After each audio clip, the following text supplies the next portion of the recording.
পায়ের পাতা ঘন নাকে কইছে কথা, উল্টো দিকে পায়ের পাতা ঘন নাকে কইছে কথা, দিকে পায়ের পাতা ঘন নাকে কইছে কথা। শূন্যের উপরে চলে এসে দেবতা কোন নদী গো, শূন্যের উপরে চলে এসে দেবতা কোন নদী। ওই শূন্যের উপর দিয়ে চলে। আমরা সিদ্ধান্ত আমার মায়ের কথা খুব মনে পড়ে।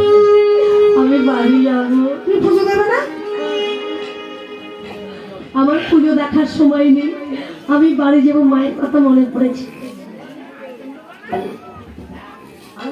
রাধারানী বলছে ছেড়ে দে, ছেড়ে দে। মানে বলছে কেন ছাড়বো? সবসময় আমাদের পিছু নেবে, সবসময় তোকে নিন্দা করবে, ওকে আজকে ছেড়ে দেবো? বলছে না, ছেড়ে দে। এবার পিছন থেকে এক দৌড়ে কবিতা চলে গেছে। ওরা তোমাদের সূর্য পূজা আমার মাথায় রইল। এদিকে সবাই কি করলো? কুসুমিত মুঞ্জ কল্পতরু কানন মণিময় মণ্ডপ মাঝ আইলা কলাবতী সুখীজন সংহতি করেন এই পূজন সাজ। ভানু ভবনে ধরি রাখলো সাবি সাবি, ভানু ভবনে ধরি রাখলো সাবি সাবি, রতন প্রদীপ মনোহর আহা মরি, রতন মণি মনোহর আহা মরি মরি, রতন প্রদীপ মনোহর। এইবার